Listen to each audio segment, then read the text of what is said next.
Nevada. Hotel and train station. Unfortunately, we can't actually explore it because it's all fenced off. But if it wasn't fenced off, I'm sure vandals would have way too much fun with it.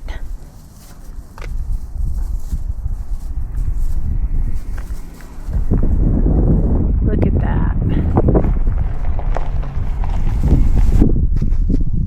Look at this.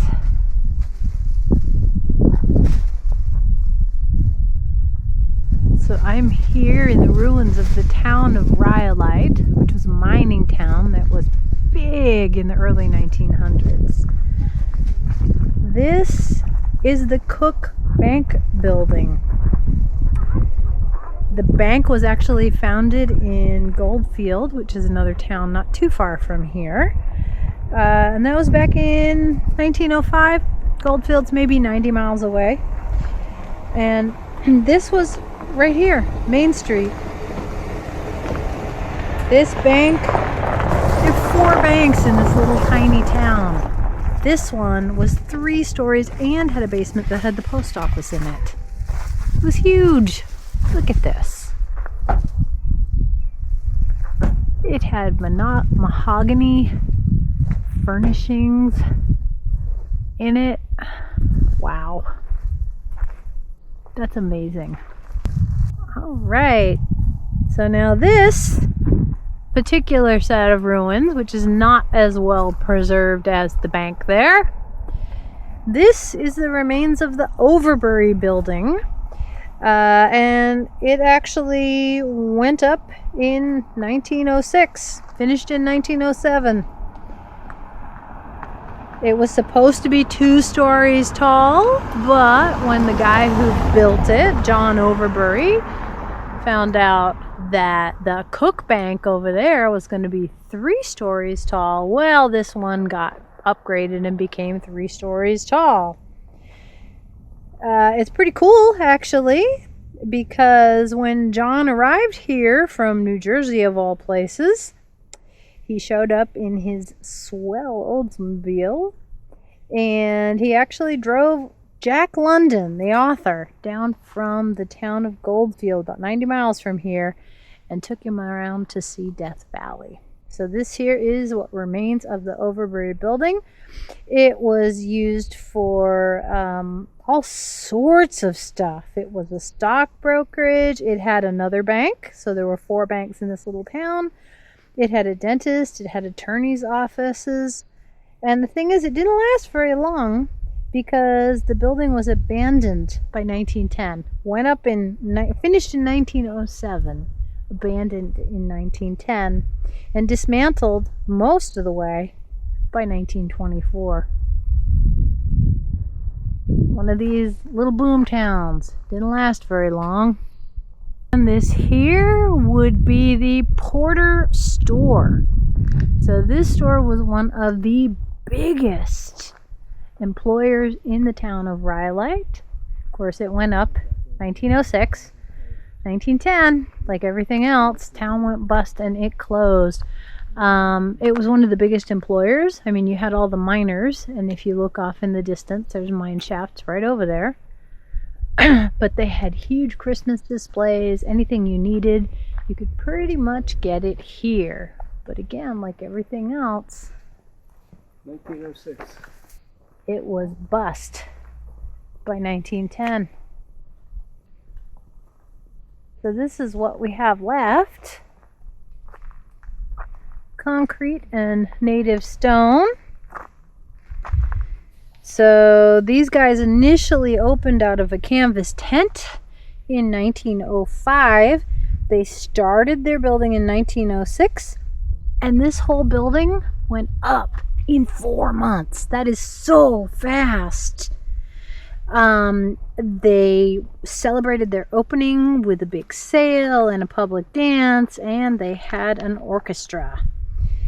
This was definitely the place to go. Now the owner, the guy who actually put this up, even though the store closed in 1910, He stayed on as the postmaster until the post office closed September 15th, 1919.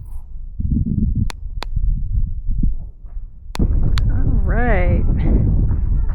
So still exploring Rhyolite, and look at this. A bottle house. Now I have seen these before. I haven't seen this one before. Bottle house is pretty cool. So again, went up, I think 1906. Look at that. This is in amazing shape. So the nice thing about bottle houses is that they let in plenty of light, so it's not dark inside. I don't know if we can peer through any of these. Nah, not really. Worth a try. Ooh, purple glass. Oh, I love the purple glass. I love that. It wasn't originally purple. The UV rays turn it purple as it ages. But they let in lots of light, but they also keep you cool in the summer, which is important when it's 125 or better. Look at that. Also, they keep you warm in the winter. Oh, we got a broken bottle. So when they built this one, cost them about $2,500, and most of that was actually for the wood frame and the wood bits. The rest of it was all bottles and stuff. Now there were quite a few people in this boom town, and so I'm sure there was no shortage of people drinking the liquor that came in these bottles. Oh look, it's mini bottle houses. Oh my god, they're so cute. Look at them. They are adorable. It's like a chicken coop town with mini bottle houses. Oh, now we can look inside. The window's really dirty, but look at this. Inside, we got a table and a bookshelf. I see blue paint on the walls. And if you look in that back room, there's bed complete with quilt still on it. Dude, this is so cool. I love it. I see some concrete in there, so probably they're going to do some work on it, which would be awesome. I love that we can walk up and check it out.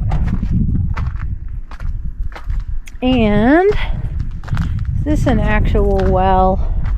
I doubt it. I think it's just for looks. Yeah, I'm pretty sure that's just for looks.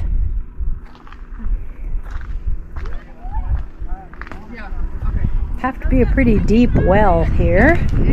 Okay, oh, here we go. Now we can look in here and look in this room. Maybe. What do we got in here? I see another bed. A bedstead, a table.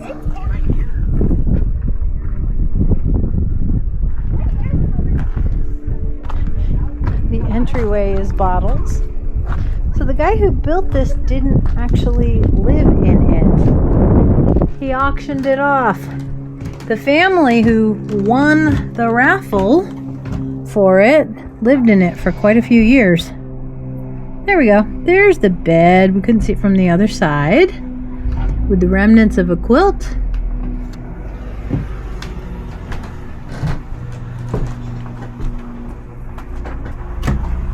Oh my goodness.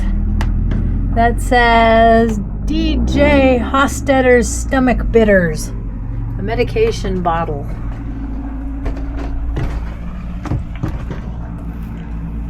And there's the other bed that I saw from the other side of the house.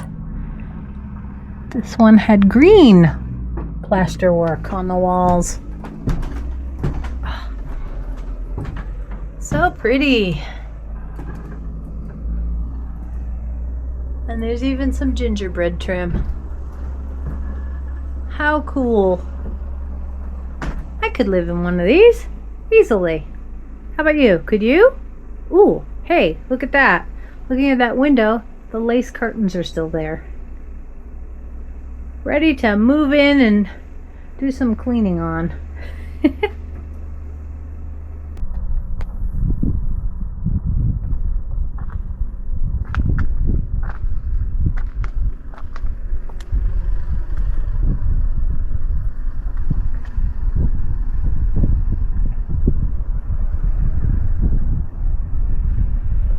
Looks like that would be absolutely magical to live inside. Shingles are in pretty good shape. Obviously they've done some maintenance on this.